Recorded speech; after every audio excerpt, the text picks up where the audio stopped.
Pride and Prejudice, by Jane Austen. Chapter 34. When they were gone, Elizabeth, as if intending to exasperate herself as much as possible against Mr. Darcy, chose for her employment the examination of all the letters which Jane had written to her since her being in Kent.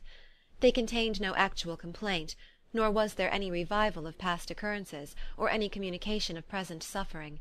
But in all, and in almost every line of each, there was a want of that cheerfulness which had been used to characterize her style, and which, proceeding from the serenity of a mind at ease with itself, and kindly disposed towards every one, had been scarcely ever clouded. Elizabeth noticed every sentence conveying the idea of uneasiness, with an attention which it had hardly received on the first perusal. Mr. Darcy's shameful boast of what misery he had been able to inflict, gave her a keener sense of her sister's sufferings. It was some consolation to think that his visit to Rosings was to end on the day after the next, and a still greater, that in less than a fortnight she should herself be with Jane again, and enabled to contribute to the recovery of her spirits by all that affection could do. She could not think of Darcy's leaving Kent without remembering that his cousin was to go with him, but Colonel Fitzwilliam had made it clear that he had no intentions at all, and agreeable as he was, she did not mean to be unhappy about him. While settling this point, she was suddenly roused by the sound of the door-bell, and her spirits were a little fluttered by the idea of its being Colonel Fitzwilliam himself, who had once before called late in the evening, and might now come to inquire particularly after her. But the idea was soon banished, and her spirits were very differently affected, when, to her utter amazement, she saw Mr. Darcy walk into the room. In a hurried manner he immediately began an inquiry after her health, imputing his visit to a wish of hearing that she were better. She answered him with cold civility. He sat down for a few moments, and then getting up, walked about the room. Elizabeth was surprised, but said not a word. After a silence of several minutes, he came towards her in an agitated manner, and thus began. "In vain I have struggled. It will not do. My feelings will not be repressed. You must allow me to tell you how ardently I admire and love you." Elizabeth's astonishment was beyond expression. She stared, coloured, doubted, and was silent. This he considered sufficient encouragement, and the avowal of all that he felt, and had long felt for her, immediately followed. He spoke well, but there were feelings besides those of the heart to be detailed, and he was not more eloquent on the subject of tenderness than of pride. His sense of her inferiority, of its being a degradation, of the family obstacles which had always opposed to inclination, were dwelt on with a warmth which seemed due to the consequence he was wounding, but was very unlikely to recommend his suit. In spite of her deeply rooted dislike, she could not be insensible to the compliment of such a man's affection, and though her intentions did not vary for an instant, she was at first sorry for the pain he was to receive, till, roused to resentment by his subsequent language, she lost all compassion in anger.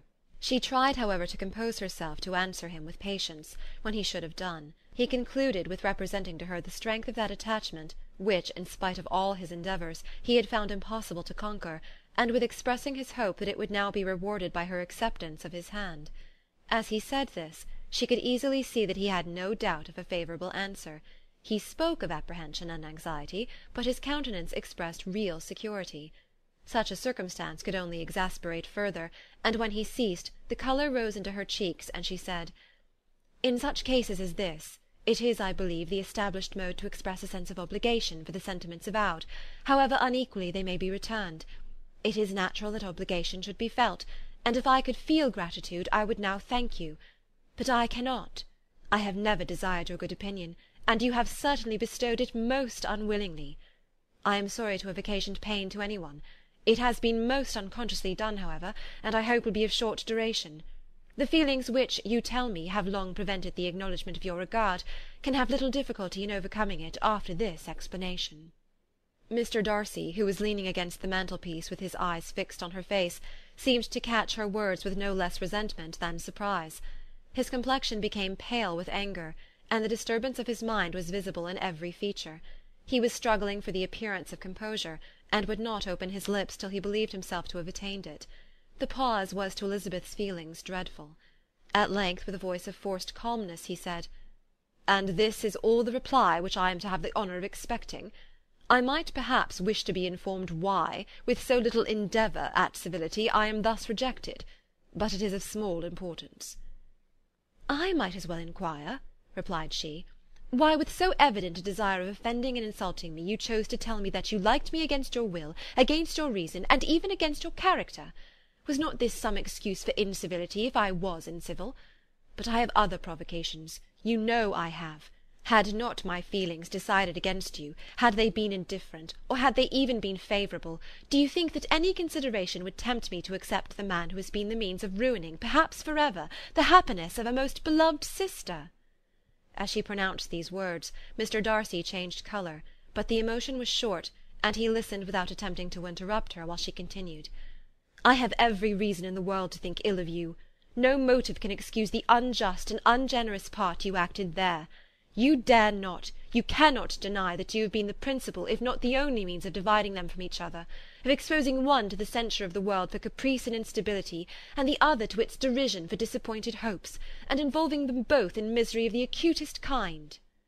She paused, and saw with no slight indignation that he was listening with an air which proved him wholly unmoved by any feeling of remorse. He even looked at her with a smile of affected incredulity. "Can you deny that you have done it?" she repeated.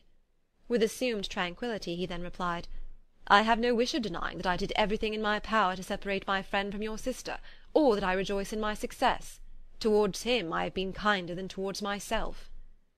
Elizabeth disdained the appearance of noticing this civil reflection, but its meaning did not escape, nor was it likely to conciliate her. "But it is not merely this affair," she continued, "on which my dislike is founded. Long before it had even taken place, my opinion of you was decided. Your character was unfolded in the recital which I received many months ago from Mr. Wickham. On this subject, what can you have to say? In what imaginary act of friendship can you here defend yourself? Or under what misrepresentation can you here impose upon others?" "You take an eager interest in that gentleman's concerns?" said Darcy, in a less tranquil tone, and with a heightened colour. "Who that knows what his misfortunes have been can help feeling an interest in him?" "His misfortunes!" repeated Darcy contemptuously. "Yes, his misfortunes have been great indeed." "And of your infliction," cried Elizabeth with energy. "You have reduced him to his present state of poverty, comparative poverty. You have withheld the advantages which you must know to have been designed for him. You have deprived the best years of his life of that independence which was no less his due than his desert. You have done all this, and yet you can treat the mention of his misfortune with contempt and ridicule." "And this," cried Darcy, as he walked with quick steps across the room, "is your opinion of me? This is the estimation in which you hold me? I thank you for explaining it so fully. My faults, according to this calculation, are heavy indeed. But perhaps," added he, stopping in his walk and turning towards her, "these offences might have been overlooked, had not your pride been hurt by my honest confession of the scruples that had long prevented my forming any serious design. These bitter accusations might have been suppressed, had I, with greater policy, concealed my struggles, and flattered you into the belief of my being impelled by unqualified, unalloyed inclination, by reason, by reflection, by everything. But disguise of every sort is my abhorrence. Nor am I ashamed of the feelings I related. They were natural and just.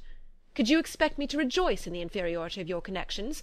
To congratulate myself on the hope of relations whose condition in life is so decidedly beneath my own?" Elizabeth felt herself growing more angry every moment, yet she tried to the utmost to speak with composure when she said, "You are mistaken, Mr. Darcy, if you suppose that the mode of your declaration affected me in any other way than as it spared the concern which I might have felt in refusing you, had you behaved in a more gentlemanlike manner." She saw him start at this, but he said nothing, and she continued, "You could not have made the offer of your hand in any possible way that would have tempted me to accept it." Again his astonishment was obvious, and he looked at her with an expression of mingled incredulity and mortification. She went on, "From the very beginning, from the first moment, I may almost say, of my acquaintance with you, your manners, impressing me with the fullest belief of your arrogance, your conceit, and your selfish disdain for the feelings of others, was such as to form the groundwork of disapprobation, on which succeeding events have built so immovable a dislike, and I had not known you a month before I felt that you were the last man in the world whom I could ever be prevailed on to marry." "You have said quite enough, madam. I perfectly comprehend your feelings, and have now only to be ashamed of what my own have been. Forgive me for having taken up so much of your time, and accept my best wishes for your health and happiness." And with these words he hastily left the room, and Elizabeth heard him the next moment open the front door and quit the house. The tumult of her mind was now painfully great. She knew not how to support herself, and from actual weakness sat down and cried for half an hour. Her astonishment, as she reflected on what had passed, was increased by every review of it. That she should receive an offer of marriage from Mr. Darcy! That he should have been in love with her for so many months! So much in love as to wish to marry her in spite of all the objections which had made him prevent his friends marrying her sister, and which must appear at least with equal force in his own case, was almost incredible. It was gratifying to have inspired unconsciously so strong an affection. But his pride, his abominable pride, his shameless avowal of what he had done with respect to Jane, his unpardonable assurance in acknowledging, though he could not justify it, and the unfeeling manner in which he had mentioned Mr. Wickham, his cruelty towards whom he had not attempted to deny, soon overcame the pity which the consideration of his attachment had for a moment excited. She continued in very agitated reflections, till the sound of Lady Catherine's carriage made her feel how unequal she was to encounter Charlotte's observation, and hurried her away to her room. Chapter 34